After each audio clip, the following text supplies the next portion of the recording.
After a long wait, investors hoping for interest rate cuts finally saw their wish granted this month from the Federal Reserve.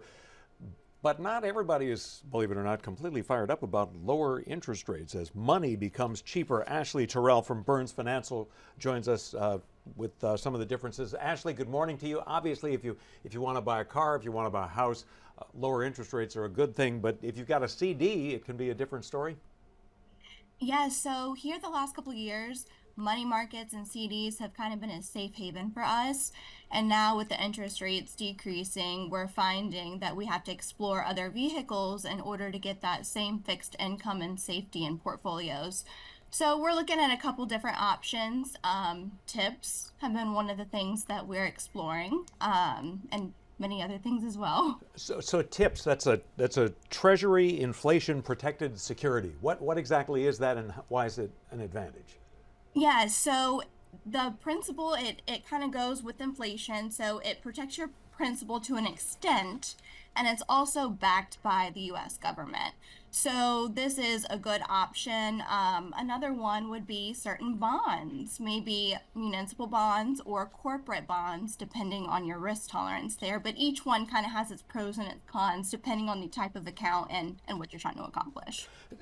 So if you're looking for something with tax advantages, what are some other things you should look at? Definitely the municipal bonds.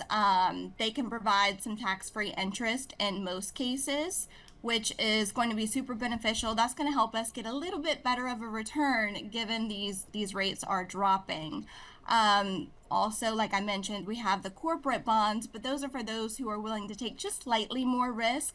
I wouldn't say they're comparable to CDs or money markets, but it's definitely something that you can build into your portfolio to kind of help mitigate that decrease in On rate. we can get a little too far into the weeds here if we're not careful, but when you start talking about tax advantages for municipal bonds, it's not that the bonds are that great an investment on their own, it's just that they're tax-free, and that makes them really attractive. Exactly, exactly. It's a little bit of a tax break, that makes all the difference, not having to pay the taxes on your earnings.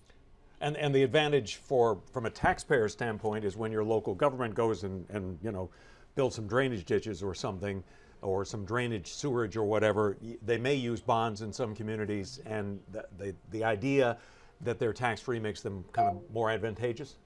Yes, yes, exactly. Another thing that we're looking at are some dividend stocks as well. Each situation is different, and it depends again on your risk tolerance, but there are a lot of good profitable companies out there that are paying steady dividends. That's also a good addition to your All portfolio. right, Ashley Terrell from Burns Financial, we appreciate your time this morning. Thank you. Thank you.